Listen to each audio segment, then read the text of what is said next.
Hello and welcome to PM Express. My name is Evans Mensah, and tonight we have a subject that concerns you, myself, and the ordinary person on the street. It's about the Ghanaian economy, but forget about all that you've heard. It's about how you're feeling that in your pocket. Now, tonight's program is one that will excite you. Why? Because we'll illustrate what is happening as far as the Ghanaian economy is concerned. And I'm sure you've watched and noticed that Ghana's economy is receiving rave reviews across the globe. And why am I saying that? We have all these economic indicators. The World Bank, in its recent report for, on Ghana says, quote, Ghana's economic performance improved significantly after a difficult 2016. We know what happened in 2016. It was an election year.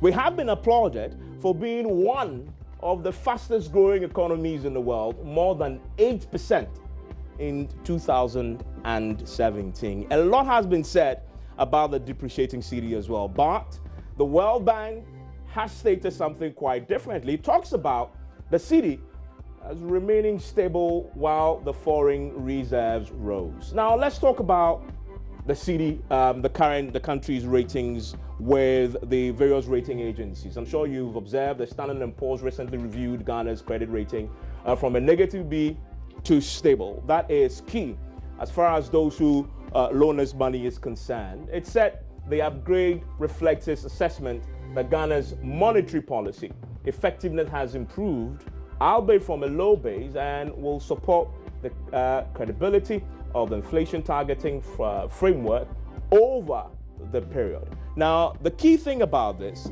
is watching how the international investors react to us when we travel. Currently, the president is in the UK with the finance minister and a whole group of government appointees selling the Ghana story. Personally, I was with the president in the US, and the president in all the meetings that I covered received applause, rave reviews from US investors across the country. In fact, listen to the head of the US Chamber of Commerce testifying to what he believes to be the turnaround supervised by Nana Addo Dankwa Akufo-Addo. I want to say at the outset, what you heard from the president is true. His efforts to reduce poverty, to address economic plight, to increase economic opportunity, his work to grow the economy, which is now running about 8.5% since he took office, when it was running low threes. The work that he's done to fight corruption, to improve the rule of law, is really a tribute to President Akufo-Addo, and we wanted to recognize him. And that was the president of the U.S. Chamber of Commerce, applauding the president, turning around the economy. Growth rate is on the rise. He's winning the fight against corruption. But back home, the story is not exactly that rosy. Now, if you look at the S&P that I talked about, they themselves talks about the fact that it supported its rating with what it calls the improving banking sector stability and lower inflation rate, but also it cautions that it could lower its ratings if the country's economic growth is significantly lower than it expected, and if Ghana's policy-making effectiveness were to weaken. Now, all the fantastic indicators critics say are yet to reflect in the pockets of the ordinary Ghanaian. In fact, the president himself recently, in a speech to the Ghanaian community in New York, admitted times are tough in Ghana, but dismissed any talk of a crisis. We have seen prices go up, brought on by recent increases in fuel prices and the depreciating cedi, in an economy where we import most things. See, NDC Minority, for instance, point to the recent increases in the price of beer, yes, beer, and other products of the Accra Brewery Limited. Now hit the streets and you get reactions such as this. Me too about that since 92. Me too about Akufo-Addo. But yes, me say si fem. Enko ye 12 abo ekobo 1 50 pesos ni pe nya ye. Ene moti suru o metene TV su radio so na ya kan tra kosi. Yenga ya offer ma ya de mo ba ho no. How do people regard this? Baby a dollar na I don't know say what me a change ya chere na to dem atuma na azeze. In the person ebusa Dr. Baumia say dollar na odina so kasa ama ye to abama no e de na dollar na kosi because say aminu aba ye brepe ye. So how do you explain that dichotomy between the fantastic economic indicators, the applause we are getting on the world stage, all the great positive indices that we talk about, and what we just had there, the life on the street, feeling it in your pocket? Tonight we're going to explore that. It's an age-old conversation with a different take on this. And then obviously, you've heard about the cocoa sector, the controversy surrounding the producer price of cocoa, the building of a house for the minister. We have somebody in our presence today who knows a lot about that. My guests are seated. I'll be introducing them shortly, right after this. Stay with us here on PM Express. My name is Evan Spencer. And I'm joined in the studio right now by the Information Minister Designate, Kojo Opon Nkrumah. I nearly said Information Minister, and you understand why, but he's Information Minister Designate, just to be correct. Thank you very much, Kojo, for joining us. Thank you. The designate is a very important thing to me. So absolutely, I know. And also joining us is a man who used to be the Deputy Finance Minister. He's currently the minority spokesperson on finance, and he is the ranking member on the Finance Committee in Parliament, a committee on which Kojo also serves. Kaisel Atoforsi, hello, Mr. Atoforsi. Thank you very much for joining us. And so, let me start with you, Mr. Atoforsi. There is a dichotomy that I illustrated. If you go international, and I was the president, there's a lot of applause. The indicators are showing up. The investors are upbeat about us. And we had the U.S. Chamber of Commerce president talking about how the economy is turning around. He's encouraging his other colleagues to come to Ghana and do business.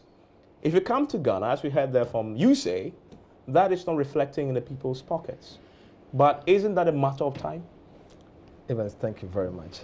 But let me say that for me, the headline numbers doesn't make sense unless the transmissions or the translations affect the living standard of the average Ghanaian. We can, at the end of the day, start by saying inflation is single digit, but the question is, what is the equilibrium inflation for Ghana? That would generate full employment and work a bit on unemployment to be able to support the system. We can talk about fiscal deficit coming down. But what is happening to the fiscal deficit? Is there misalignment? Are we ignoring the economic sectors of the economy? What is the multiplier to the economic sectors of the economy? What is happening to the lives of the average Ghanaian? What is happening to the policies of this administration? Let me give you a typical one. We lived in a country when the finance minister came to Parliament with a bold announcement, their maiden budget in 2017, I think first quarter, announcing in accordance with their manifesto that they are going to remove certain taxes. Even that, there are question marks. He said they are removing the special import levy. Their manifesto announced the abolish of special import levy. And remember, we have two types of special import levy, 1% and 2%. We heard them say that they are only abolishing the 1% one, which contributes about a quarter of what is in the basket. In the end, people were happy, thinking that that is going to bring some reliefs to importers. At the end of the day, it has not. Obviously, because the government turned around and did two things.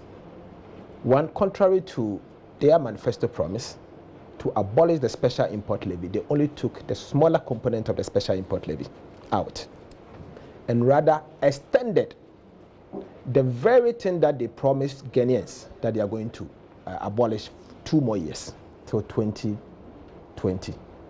That is the position of this administration. And then secondly, they now turn around to introduce what we call benchmark valuation, which for me is outmoded. It is against the World Trade Organization. The World Trade Organization frowns on it, benchmark valuation. In fact, it is so outmoded, it happened during those days before the Kyoto Convention. So my question is, why do you introduce benchmark valuation at the time that everybody else is complaining? That singular activity has increased the import levy. So importers are complaining. Things that we used to import at 1 cedi and pay 1 cedi on it, today we are paying more, coupled with the exchange rate instability that we are seeing. We heard the Vice President during the 100 days when he made a bold statement that the cedi has been arrested, the keys with the IGP, who opened the cedi or the dollar from the jail. Maybe you could do a point. Is it true that the rate of depreciation of the cedi? It's not about the rate of depreciation. He made a categorical statement. It was a categorical statement. I have arrested the cedi. Him, the Vice President, is he the governor of the central bank? Well, he has arrested the cedi. He has brought all of this upon himself. He said he's not in charge of monetary. He said sometimes we should be careful what we say because it will go a long way to come and hound you. This is what we are saying. Today, the cedi has broken jailbreaker. Now, the cedi is wanted by the IGP and the Vice President. If you go to the Flagstaff House today, the Vice President is looking for the cedi. The cedi is at large. What are we saying? These are some of the things that we are saying. The failed policies. I can enumerate them. Which failed policy? Oh, all the policies have failed. Let me give you one. Let me give you another one. We were here when they said that they are going to reduce corporate income tax by from 25 to 20%. This administration is in their manifesto. They ended up extending the National Fiscal Stabilization Levy, which is on companies. In fact, at the time it was on certain small number of companies. They have extended it for 2 more years. Yeah. In the end, it is also a tax on companies. It was supposed to expire in the year 2017. They extended it 2 more years till beginning 2020. They said they are going to introduce a capping and realignment policy with the view of getting money to fund their flagship project. Yes, a typical one of the flagship project is Free Senior High School. 1 district, 1 factory, $1 million per 1 constituency. These are their flagship project, and that is what they are going to do. They created impression to us in Parliament that 1, the so-called GET fund has outlived its usefulness. I debated and I questioned that, and I said, what will happen to the infrastructure development in the basic schools? What will happen to infrastructure development at senior secondary schools that you are now going to increase the enrollment? What will happen to the infrastructures at the tertiary education level? They said, when we get there, we'll cross it. You know what happened? In the year 2017, they took 500 million Ghana cedis from the Ghana Education Trust Fund budget. In the year 2018 budget, GET Fund was supposed to get 1.4 billion Ghana cedis out of the 2.5% VAT. The government decided to use the same capping to take an amount amounting to approximately 1 billion and 26 million Ghana cedis. What is wrong with that? You know, it doesn't stop there. As a result of that, because you know, GET Fund award contract on a multi-year basis. They're supposed to get 1.4 billion. You have given them only 400 million. You know what happens? GET Fund cannot pay contractors. These contractors has people that they have actually employed. What is the proof of that? Oh yes, of course. Of course. Evans, you don't need rocket science to know this. You see, the truth is that when you go to my constituency, contractors are supposed to work on certain GET Fund projects. Unfortunately, because of the delayed payment, they are not getting the money to do it. The government has realized this, what I'm talking about, and as a result, they've gone to the market. They are saying they are borrowing for GET Fund. It was in the Daily Graphic. I read it. And recently I heard the minister saying that they have got the money finally. They have successfully been able to attract borrowing for GET Fund.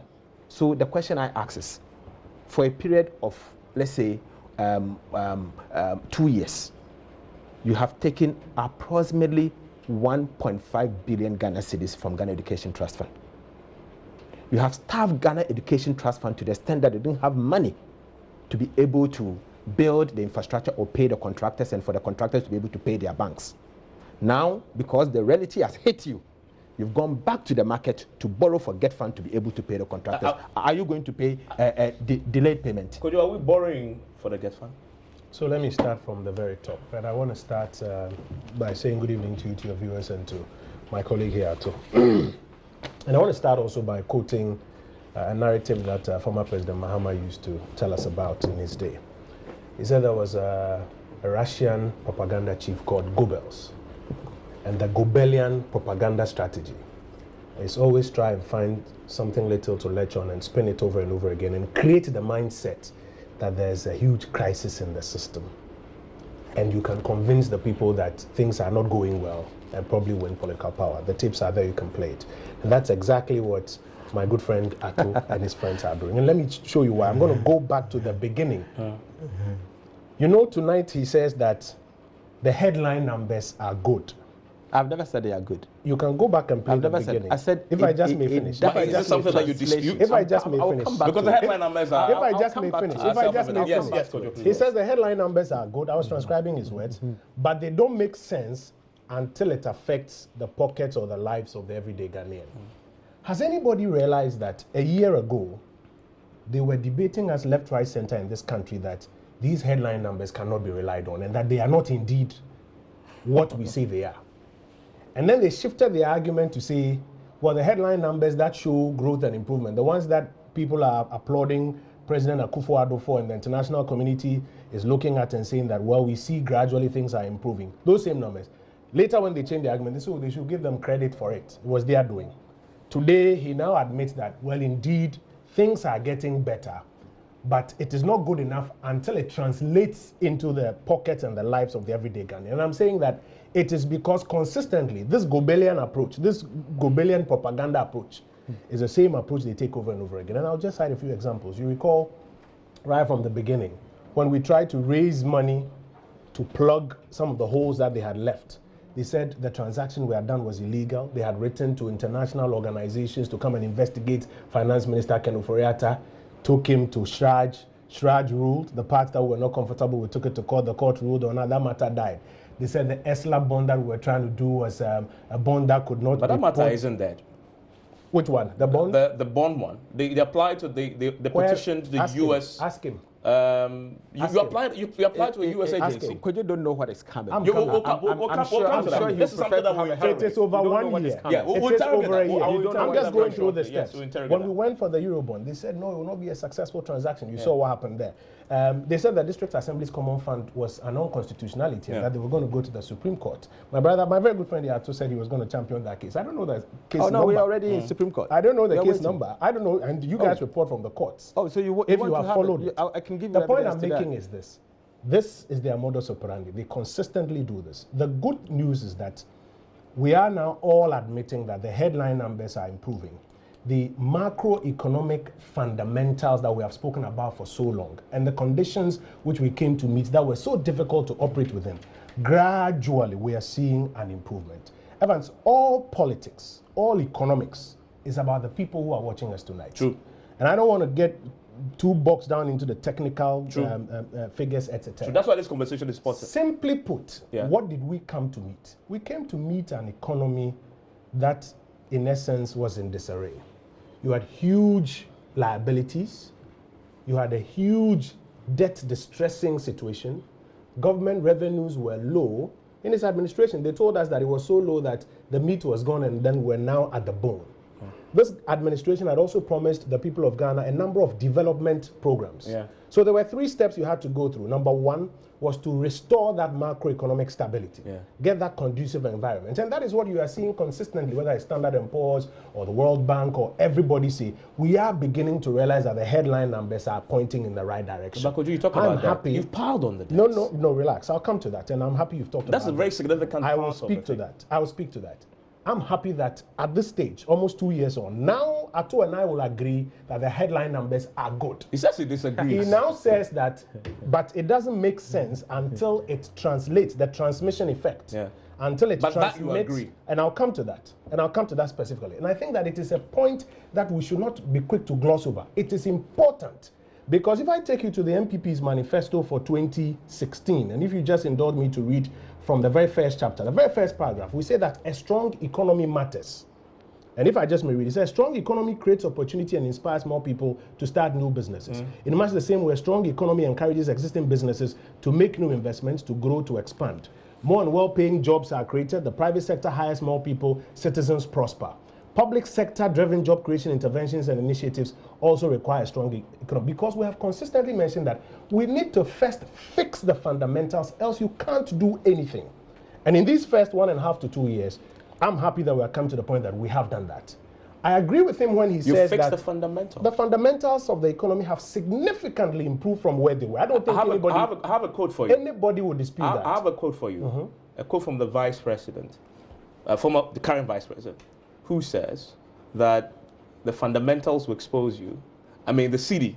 He says the exchange rate will expose you if your fundamentals good. He was right then and he's right now. But the exchange rate, from what we're seeing, doesn't it prove that statement right today? That because the fundamentals aren't right, is the reason why we're seeing the CD at 5. You will give me 1 minute if I ask of it to respond to that specific. But Absolutely. Let me land on this matter. We have consistently said that it's important to fix the economic fundamentals. Yeah. And in these 1.5 years, my brother and I now agree that the headline figures are now looking good. We now have to get to part 2, which is ensuring that there's a higher transmission effect to get the people of Ghana feeling on a day-by-day basis the good work that has been done. I think that's a truth that we can agree to. No dispute about that. Because in essence, what we've done is to improve the generality of things. We now need to spend more money fully funding our development programs, because it is in those development programs that you find a lot of jobs, a lot of incomes, a lot of opportunities for people. And then for those who cannot find what we call economic inclusion, we provide them with social protection, or our social protection programs, whether it's free SHS or LEAP, etc. in that space. Now, if we admit that this is the work that the government has done over the years, then our effort should not be at every single step of the way to pretend that the gains and the growth in the first 1.5 and 2 years can be wished away. They cannot be wished away. Now, the fundamentals of the economy have significantly improved, because if they had not, on a matter like the currency, we will be bleeding a lot more than we are doing now. Nobody is happy when the currency depreciates at 7%. And you know, sometimes you can be caught in this trap where it appears you are debating our friends in the NDC. But the real people out there are the one whose currency we are talking about. When the vice president made that comment in the year 2014, heading to the year 2015, the year 2014, for example, the currency depreciated by about 30%. About 30%. At that time, if you looked at inflation and you looked at the currency depreciation, it appeared as though inflation was down, but there's always a correlation between inflation and currency depreciation. So the argument that he made was that, listen, you can tell us just in jest that inflation is down. But if the fundamentals, including inflation, are not really down, you will see a sharp depreciation of the cedi. The currency will expose you, about 31%. The following year, about 14%. In the year 2017, and for all economists, they will tell you that, among other things, there are two predominant factors that cause depreciation. One, your stock of reserves, and two, your currency earnings. At least if it's in the dollar space, your dollar earnings on the world market. In the year 2017, nobody will dispute that our dollar reserves went up 7 billion plus, almost hitting about 8 billion. Because of what? What we were earning on the world market as well. What we were earning on the world market, our balance of trade, and our balance of payment also went into surplus, positive. And that is why you notice that in the first year, our currency depreciated not more than by 4 but there's a question. There's a quick question to that. Yes. The rate of depreciation Yes. the guy on the street who sells kinky Doesn't care about the rate of depreciation. The person on the street only cares about the fact that when he goes to buy stuff from the port, for example, he imports stuff and it's clear. The rate he's been asked to pay is 5 Ghana cedis to the dollar. So whether it is depreciating at 30% or 50%, so here's it's the moved from 4 Here's to the 5. construct. We have to make a choice. Do we say that, let us say that some persons do not understand what we are talking about, and so let's lower the whole conversation and throw everything out of gear? Or do we say that, let us spend time communicating and educating those who do not understand, so that they come to that higher level that we all want to rise? But the understanding doesn't help him deal with the fact that he's paying far more money. It does. He's paying far more money today because of the cedi depreciation. It does, and to buy a bottle of kinky. It does.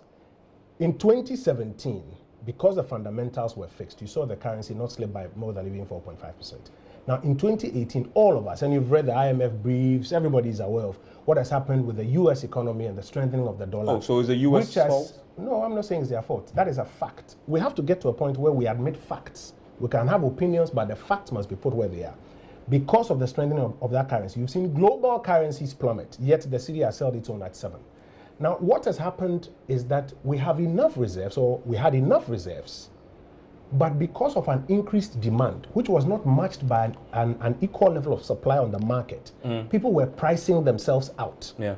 And that is why when you read the IMF files, they talk about the need to improve communication to hold the currency at its right point. And ever since we made that point and the central bank started better communicating with the commercial banks, you notice that the currency has literally stabilized. And so I'm saying to you that the major challenges that we came to inherit in the first 2 years, I think we'll all agree, have been fixed. Now we have a challenge, the next level challenge, which is to ensure that the transmission effect is deeper, to ensure that we fully fund our development programs. So that is an admission that so far you haven't managed, and which is the point he makes, you haven't managed to translate these growth improvements in the fundamentals you said in the lives of the people. That's what you just said. You are now you fixed the fundamentals you claim. I'm saying that you have to start from step 1. That's why I read. But so you that is why in your view you've achieved step 1. No, Evans. That's why I read from the manifesto. That the first thing is to do what we have done in these 2 years. The second step is now where we are coming to. The fact that we haven't gone to class 2 doesn't mean we failed in class 1. But I'm just stating a fact of what you said. That where we are today, you claim, which is disputed, and I'll come to Forsen right now, that you have fix the fundamentals. Yet, the guy on the street isn't feeling that. In fact, what a guy on the street is feeling is increase in petroleum prices, is a depreciation of the cedi, all that is hitting his pocket quite hard, the guy on the street, and an increase in beer.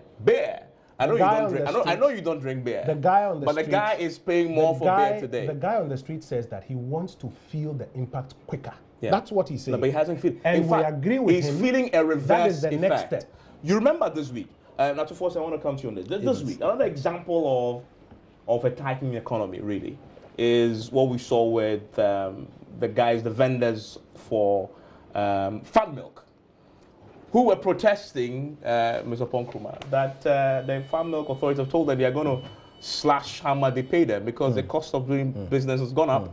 And because of that, they are going to slash how much they earn at vendors. And they said, why would you slash it? Put it on the ultimate consumer of the product. I mean, these are examples that you can argue with, but to you, he says, and in fact you admitted, in fact what he's pointed out is true. You actually said, yeah, the fundamentals, the initial base have been achieved, but the reflection is a problem. Yeah, Evans, I have a problem. You see, we need to remind this government that a job loss of a breadwinner in any household causes a hardship, social, economic hardship for a minimum of 5 people in the Ghanaian economy. Out of the media analysis alone, I have reported 115,000 job losses. Well, I can verify that. In the last 18 months. I can give you evidence. Most of them are from your own website. I mean, I just sat down one evening. Over the last 15 months? The last 18 months. In the last 18 months, and I can give you exact dates, exact time, and exactly what you reported across the website. Media space alone. Media space alone. So I listed all of them. AngloGold to lay off 1,700 workers. Did you say to lay off? Yes, and it says about 1,500 workers of the mining giant are rendered jobless in the detail. These are things that I pick up. But what does that go to the government? The government plays a major role. No, but on the AngloGold one, to be very specific. The AngloGold reason is different. AngloGold was changing from contract mining. It was changing from contract mining. It was changing its approach to mining. Government has a responsibility to ensure that there is some employment in the economy. True. I'm just talking about the example you cited. I'm giving a number of examples. The banks that recently collapsed. Yeah. Beige staff dismissed. So government shouldn't have 400 out of 600 workers. No, I'm building a point. Yeah. I'm building a point. You see, if you can allow me just 5 minutes. No problem. So I'm saying, based on this, I have recorded 1,000 115,000 job losses only from the internet without doing any scientific work. Just sit down, look at your website, and then Google them. Report it. I mean, from reliable website like My Joy Online and Ghana Web. This is what I recorded. This alone translates to socioeconomic hardship for 575,000 people. Based on your own projections? A minimum, because a breadwinner of a household, a breadwinner, you see, remember, because of the extended family system that we have in this country, I don't only take care of my wife and my children. You may take care of your mother, your father, and maybe some extended people that relies on your income. It is part of the problem. Evans, we recently received this letter from, what do you call it? Accra Breweries. A letter written by ABI and BEV, the owners of Accra Breweries. It says that to all customers, drought customers, from Country Director, Accra Brewery Limited. This letter serves as a notice regarding price increase on ABL product effective 1st October 2018. It went on to say that the price adjustment has become necessary as a result of a number of changes over the past 18 months. Past 18 months, number of changes. It went on to the most significantly of which is the change in VAT to separate National Health Insurance and Get Fund levy announced in the media review budget. Evans, we were here. My brother Kojo told me in Parliament as part of the debate that it's not a tax increase. The finance minister says, oh, all of them say it's not a tax increase. It took Kweku Kwati to come and more or less admit that it's a tax increase. If you are to read this letter further, it says that this has resulted in a direct cost increase of 5% in our business. Direct cost increase, 5% in the business. As a result of that, a bottle of beer is going to go up. Not only that, Guinness also sent another one. Dear valued partners, Guinness. These are very serious businesses. At the end of the day, I remember when Professor Kote, you called on your show. Professor Kote, apparently, he was trying to make a point that the companies may absorb it. And I said, Professor Kote, on your show, and I'm quoting you that they are not Father Christmas. That was my words. Let's find out the incident of taxation. Who pays those taxes? Sometimes I think that the Ministry of Finance just come out with a tax policy without assessing the impact of the tax on the economy. On the economy. We were in this country when these guys, my brother Kojo and his government, came to Parliament, introduced luxury tax. I thought there's an element of progressivity in the. So, for example, those on the vehicles. But you see, I cautioned that we should be careful. Luxury tax on vehicles. Now, pickup is classified a luxury tax under President Akufo-Addo. Since when did the pickup become a luxury tax? I want Kojo to respond to the impact of the straight VAT NHIL levy thing. Let me start with the job losses. So, at all, quickly now, I'll go for it because we need to take it. Because I see that your team repeats it over and over again as part of this, your job losses claim, which you say you found on the internet. How many jobs have been lost in the banking sector? Let me start giving you an example, and I can share this document. In fact, it's an article I wrote. He's asking about how many jobs? Okay, let me start giving you an example. And I want to demonstrate to you that these figures are not correct. You see, you laid off 1,700 security guards. Okay, that's one. You laid off 500 staff under Beige. Okay, and then I come here, Consolidated Bank, to lay off another 1,500 staff. So we know how many jobs have been lost in the banking sector? How many jobs? Yeah, how many? So I'm looking at approximately 3,000 jobs in the banking sector. About 3,000 jobs. And Evans, your audience are here. I challenge you. At the minimum. Don't worry. I challenge you to check the official numbers from the What are the official numbers? You are the information. In these 5 banks, the total of 4,516. But he says about 3,000. So he's even at that. Relax. No, relax. I'm saying that 4,516 people had jobs in these 5 banks. Okay. The whole banking sector employs just about 25,000 people. About 1,671 were contract staff. About 2,845 were full-time staff.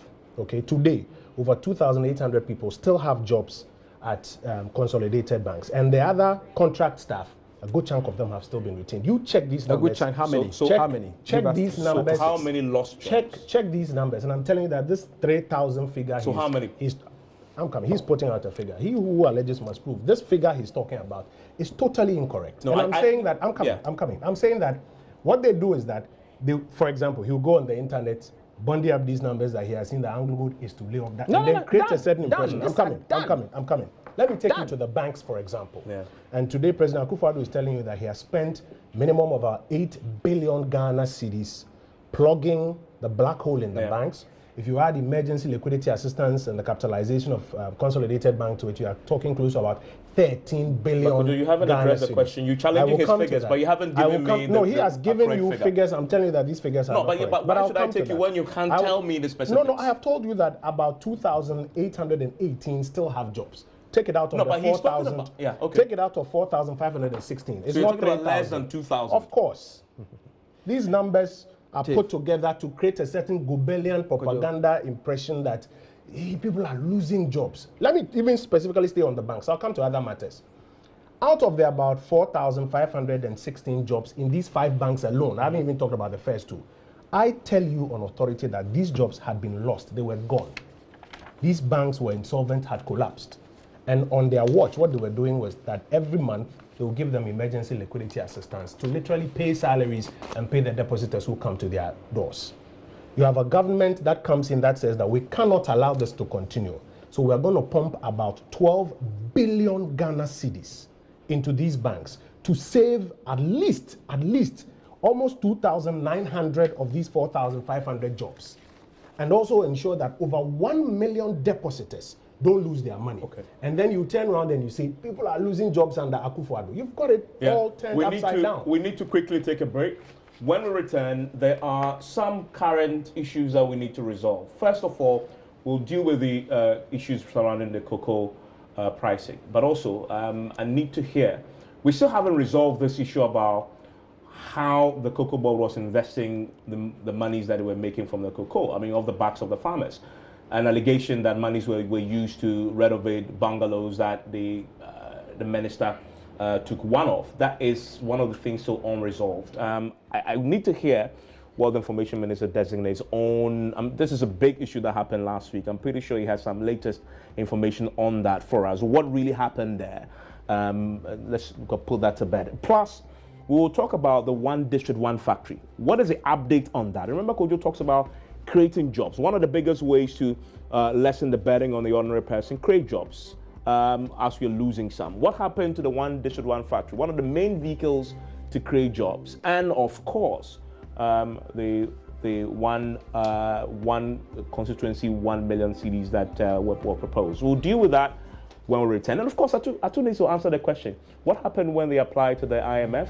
And IMF comes back and says, listen, the deal with the bauxite isn't a loan, it is a barter. Now what? Stay with us. And thank you for staying with us here on the PM Express. My guests in the studio, the Information Minister Designate Kojo Nkrumah and the Minority Spokesperson on Finance, former Deputy Finance Minister Kesala Tofosing, discussing how to translate the economic gains that Kojo talks about into your life, into your pockets. And there's a lot of disagreements about this. But let's narrow it down to some of the specifics. And Atu earlier talks about failed policies. And he mentions one district, one factory. Now, remember that the NPP ran a campaign with, and in fact, introduced a manifesto that was fundamentally based on jobs and agenda for change. What's the theme? One of the key vehicles that they had put up as the means through which the jobs would be created was a one district, one factory. Mark talked about. Almost 2 years into the administration, where are we with that all-important policy? We'll go into that shortly. But first, the controversy surrounding the cocoa pricing that became a major issue last week. And Atu Forcing was on the forefront of putting out what he believes to be government's shortchanging of cocoa farmers across the country. Some of the cocoa farmers themselves have been quite unhappy with the way government had maintained the producer price. Now, in the midst of all that, one of the main controversies that emerged was how the cocoa board was using funds they make from cocoa. One of the controversies, in fact, the allegation was that cocoa board was using funds to renovate houses. 1 million CDs have been used already. The minister has taken one of the houses for himself. The last time we checked, the majority chair of the Agri Committee was contradicting the deputy minister on that particular matter. Whilst the chairman says minister took one of the houses for himself, the deputy Agri Minister says that never happened. Mr. Ponkrumah, has this come to your attention, and have you looked into it as official mouthpiece of government? Evans, this thing about the Minister for Agri allegedly spending 1 million, is it dollars or cedis? Cedis renovating a bungalow. I say to you on all authority, it is a herring to incite cocoa farmers. Obviously, if I tell you that cocoa farmer, you deserve more, but you're not getting more because Ato has spent 1 million on a bungalow, you will be incited. That is their objective. Now today, if the chairman of the committee and the deputy minister for Agric have a difference in opinion, the Ministry of Agric is under, may I say, the supervision of the Agric Committee in Parliament. This is not a debatable matter. The committee in Parliament can invite, ask for the documents and get to the bottom of it. We don't need to make it a hearsay, he said, she said matter. But here is the fact. Our friends in the minority say that we could have afforded to pay farmers more than they have been paid. So just to settle on that, you want the parliamentary committee to look into the matter? I'm saying that if there's a dispute over whether or not... There is a dispute. If there is a dispute over whether or not indeed 1 million Ghana cedis has been spent on renovating a bungalow at the request of the minister, there's an avenue to define that. We don't have to, the committee has the ability to find it. We don't have so you want the committee to look into We don't have to make it a debate. But I'm saying that the real argument is that they are telling cocoa farmers that you deserve more. You are not getting more. But don't they deserve more? You are not getting more because somebody has taken your 1 million. And let me explain to you again why that is not true. In the 2015-2016 crop year, a ton of cocoa was selling around $2,900 per ton. In cedi terms, it was about 6,800 cedis per ton. Per bag was about 425 cedis per bag. In the 2016-2017 year, when our friends were fixing the price, a ton of cocoa was selling at $2,950 per ton. In cedi terms, it was 475 cedis. 2017-2018, everybody knows that cocoa prices dropped on the world market. From that $2,950 where they were paying $475, it dropped to $2,080 per ton. In Ivory Coast, just next door, they also accordingly reduced prices because the global market price had dropped. Indeed, Ivory Coast dropped their prices to about 135 cedis less on a bag. The government of President Akufo-Addo said that cocoa farmers suffer a lot for Ghana. And so even though the global market price has dropped, and Ivory Coast and other countries are dropping their prices, we will not do that. And so we had to subsidize. We had to subsidize to the tune of over 2 billion Ghana cedis to ensure that we kept the price at 475, even though the global market price had dropped. I was expecting that if our friends were acting in good faith, at that time, they would have had a press conference in Goso or wherever they went again and said that world market prices have dropped, so let's drop it. They never did. Today, we have a marginal rise from $2,080 per ton to $2,200 per ton. And the government of Ghana says that this year still, we are going to make losses because today, the only way you can pay above the 475, which was set in 2016-2017, is when cocoa prices hit about $2,500 thereabout per ton. That's the only way you can pay anything above 475. Indeed, if you look at many of the other countries, they are benchmarking within that range. And if you look at the exchange rates that are being used, and yet the government of President Akufo-Addo says that we'll keep the price at 475, even though we are still going to make losses, because we want to keep faith with the Ghanaian. What our friends do is that then they come around and say that cocoa price is $2,200 per ton. If you multiply by the exchange rate currently, you should be getting X. So you have been cheated. When they know, I told my very good brother was a deputy minister of finance. He knows that cocoa pricing is not set today at today's rate.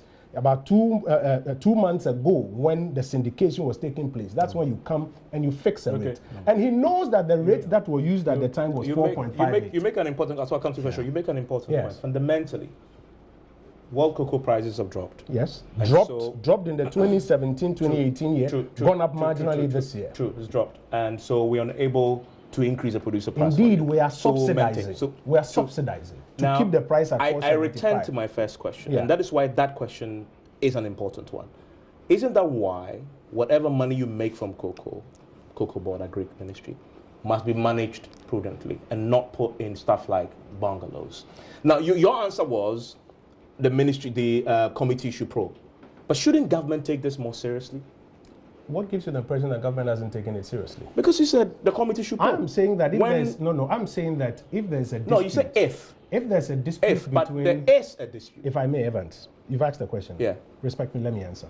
If there's a dispute between what the deputy minister has said and what the chairman of the committee are saying, I don't think that it lies in my mouth and all of us here to be going back and forth with that dispute. I'm saying that there's a place to establish the fact. Is it true that the agric minister has requested that a building be renovated for him at a cost of $1 million Ghana cedis? Is it true? There's a place where you can subpoena those documents and it will be believable. If the Committee of Parliament, with my friends from the minority, etc., request for those, details, all of us will be able to make some progress. We'll go for break. Lying here and doing an exchange on it doesn't resolve it. But the real issue is this attempt to tell farmers that even though government is subsidizing by 2 billion, you deserve more. And I think that issue needs to be exposed so that people understand really what we are doing. It's a fact, and I've just been checking the International Cocoa Organization price list for today. It's dropped even just over in May. In May, it was 24, the ton was 2,425. Today, it is 2,047. That's a significant drop, just within the short period of time. And government is subsidizing. Right? Ivan, thank you very much. Let me say, and to correct the impression created by my brother Kudro, that Ghana's cocoa and our cocoa farmer should be earning almost the same as the Ivorians. It cannot be the same. It's like you saying that the crude oil coming from Port Harcourt, the Bonny Light, Nigerian Bonny Light, should be sold at the same price as crude oil coming from Gabon. But Ivory Coast, he says, have dropped their producer price for the farmers. Ghana's cocoa is more expensive than that of the Ivorian cocoa. True. And so because of the quality. Yes, because of the quality. And so therefore, you cannot insinuate or create impression that they are supposed to get the same. No. But have they reduced prices? Evans, let me say. Have they reduced prices? Let me say. Is that a fact though? That they've reduced prices? Evans, let me say that I have spent a lot of time on this matter. True. I've noticed something. I saw that, yes, on the average, cocoa price has inched up from last year to this year. I noticed that on the average price for a metric ton of cocoa should be 2,265. On top of that, Ghana cocoa gets an average premium of $350 per metric ton. That is missing from the calculation. We also noticed that the exchange rate, and Evans, I have been a member of the Central Bank Board before. I've been a member of Ghana Cocoa Board before, non-executive director. But the syndication was done sometime Evans, back. You do the syndication. That has been the long-standing tradition since Achampong. You do the syndication, you draw down on a specific date. Central Bank will have to give you a rate on the day of the drawdown. As at today, the rate the Cocoa Board used in announcing was supposed to be they used 4 cedis 54 pesos. As at today, I'm sure the drawdown will hit before the end of the week. I was expecting them to use a minimum of 4 cedi 80 pesos on Bank of Ghana's rate. Why are they using 4 cedis 54 pesos as the exchange rate? Evans, let me remind you that in any economy, anytime there's a depreciation of your currency, the only sector that benefits out of that is the export sector. And in the case of Ghana, cocoa farmers should benefit from that. Why are they not benefiting today? Can I ask a question? Yes, you can. Unfortunately. But let me say that in spite of all of this, Cocoa Board is living large. Well, that's a subject and that then the minister responsible for cocoa, the agric minister, is leaving his official bungalow in Rich. That has been allocated to him, and he wants Cocoa Board to build a house for him. Subject of some. Let me ask you a very quick question. I have a question, but I will go for the break. Why didn't you last year ask us to reduce cocoa prices when you realized that global market prices were dropping? If what you're saying is in good faith. It is in good faith because again last year, and that is why I contested the claim that you made a loss of 2 billion because the premium again of last year was missing. No, it's not in good faith. It's not in good faith. Now, like, it's not in good faith. This is why this is important. This is why this is important. This country's economy largely driven by a few things: oil, cocoa, timber, and what else? I mean, that's why cocoa is absolutely important. And for the farmer who's watching this today, well, it's important to get explanations as we're getting in the studio. Now, we take a short break. When we come back, we'll get brief comments from Kojo Nkrumah on the 1D, 1F. I also want to talk about some 45,000 new jobs. Okay. Thank you very much. Stay with us here on PMS. So, Kojo, you're talking about 45,000 jobs created. A bit more than that. I mean, if you had NAPCO about 100,000, which we're just about to inaugurate this October, about another 20,000 for afforestation, over 1,049 for local government, 2,700 agric extension officers, 3,527 security personnel, 4,000 police recruits, financial clearance has been given, 9,572 educational workers, also with the implementation of double track, and about 24,033 health workers. If you put this together, it's about 145,000 jobs. Over what period? Over this last 2-3 months, that has, as I've been checking, how much financial clearance, and this is financial clearance, it's expected to happen before this year. From the finance ministry. Check from the finance ministry. But here's my point. When you run an economy over 8 years where, for example, about 5 million people are unemployed, when you create even 150,000 jobs, though you've taken 150,000 people out of unemployment, you will still find over maybe 4-point-something million still crying for jobs. We acknowledge that, and we are committed to dealing with that. But let it not be said that nothing has been done. That's what finance thoughts. My brother. That's a huge numbers. My brother. Those are huge numbers. I will have to interrogate these numbers deeply. Because for that's me, like we interrogate your job loss numbers. You can. I mean, me and you, we do that, so we can interrogate each other. 24,000 health workers. Yes. Yeah. You heard the nurses screaming and shouting of. But they can't employ everybody. No. I don't know of a nurse who has been employed in the last 2 months who has gained employment. Oh, I don't know of one. I don't know of one. Unfortunately, we can never win with you. Look, you will never see anything good happening in this economy. I just have like 5 seconds to wrap up. Okay, so for me, this is a government that has seen policies failing. Like which one? I've enumerated a number of them. Okay. Policies failing. My point is that I can conclude that all of these policies, can I say that they are useless policies? No, of course not. Can I say that? Of course not. And so therefore, can I tag the government useless? Of course not. Is that the position? Okay, that is Kese Latofor. He is a minority spokesperson on finance. You've been listening also to Kojo Nkrumah, who tomorrow is doing a briefing on the 1D, 1F. Well, don't worry. He will help me get the minister responsible for that sector in tomorrow after the briefing for a conversation about 1D, 1F. So join us tomorrow for that conversation on 1D, 1F. My name is Evan Spencer.